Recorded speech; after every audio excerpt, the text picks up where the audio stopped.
Now in the East Wing, it's getting very cramped. It's very cramped indeed. The Mitcham Council are going to restore the Institute.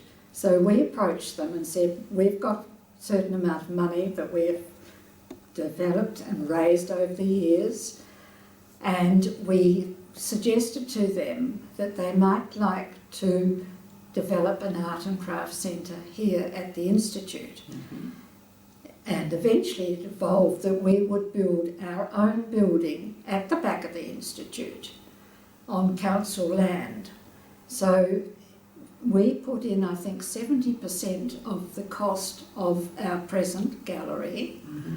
and built that. We had our own architect, and that was all done at the same time that the Institute was being restored, so that both buildings were available to be opened on the same day. And we had the governor, Dame Roma Mitchell, came out here, and the big hurrah and everything in the main hall for the big opening, with all the council and everybody in Adelaide there for this big occasion. And then she wandered out the back and officially opened our gallery at the back. So that's basically, we put up a lot of the money to build that. And we put up a lot of the money. Did the council put up the rest of the money? Yes, we took out a loan. The other 30% was a loan from council, which was gradually paid back to them. And then after, I think, 5 years, they started to charge us rent. So it's been, A sore point. a sore point, yes, to put it mildly, yes. We kept saying, but we've done all this, we've built it, we've done this, but no, rent had to be paid, so that's it. Okay. And so what was going on in the gallery to begin with? Well, we had to start all over again to get new furniture and everything like that. And the council, did they contribute anything towards that, or that came from? No, we did all that ourselves. We built cupboards, and we bought all the equipment that we needed, and just kind of started all over again. So we were a lot older at that stage and didn't have so much energy, I can tell you. Yeah. So what was the relationship with council like during this time? Were council helpful in supporting the new venture? Yes, they were. They were. I must say they were. Okay. The individual councillors in particular were very, very responsible and very supportive of all that we did. And as I said, I often took new ones around the whole area to make sure that this was a council approved business and they should look after us, please. Yes. Okay.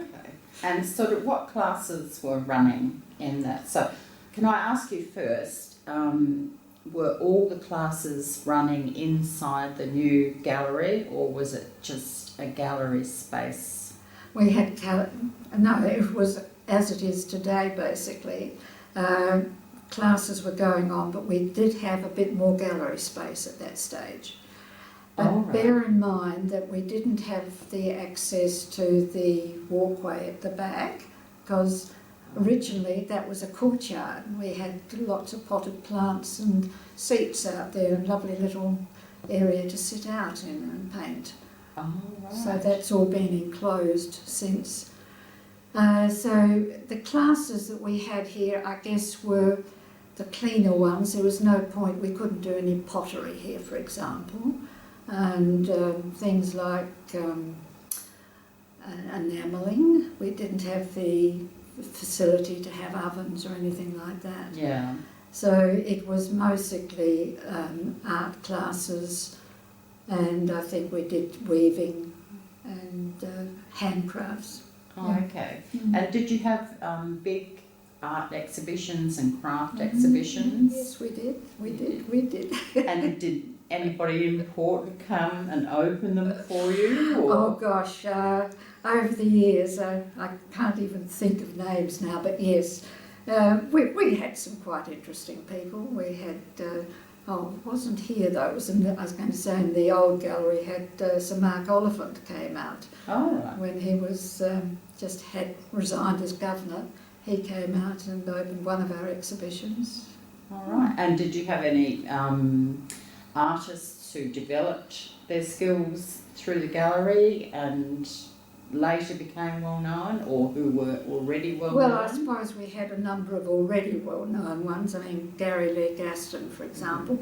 Gary was and his wife met at the old corner shop, and he was our president at one stage, and Julie was gallery manager.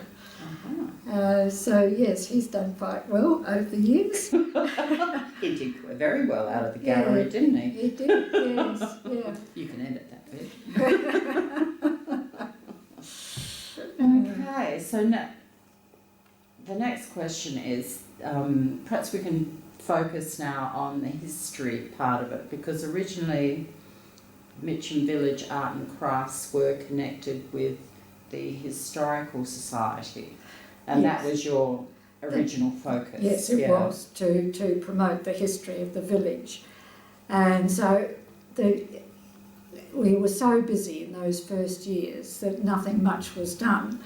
And then about 4 years after we'd started, had a visit from the headmaster of Scotch College, who came around and said, would a representative of the Mitcham Historical Society come on a committee up at Scotch? We're going to restore our old theatre and we want some information. And we thought, oh, well, we don't have a historical society.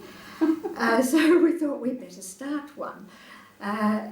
Because at that stage we had groups who would meet. We had a group of weavers, we had a group of potters, we had a group of artists who would just meet as a group, not as a class. And so we thought, well, we'll start a history group as well as just a group within the Art and Crafts Centre. And so the Mitcham Historical Society was formally formed in 1978. And I was president of that for umpteen years, and it continued for about 30 years as a group within the art and craft, and the one membership covered absolutely everything. So you could be a member and you could go to historical lectures, or you could go to the art gallery with a group of the artists, or you could to see what the potters were doing. Everything was covered in that one membership, and that continued for about 30 years. And then eventually I think there was a move to separate out, and they eventually became just an incorporated body on their own, so they completely cut themselves off from here, which was a pity, I think. Yeah, we still have a remote connection with them. There's some interaction between us and them, but it's not a formal one, as you know, which it is a bit of a shame, really. Yeah.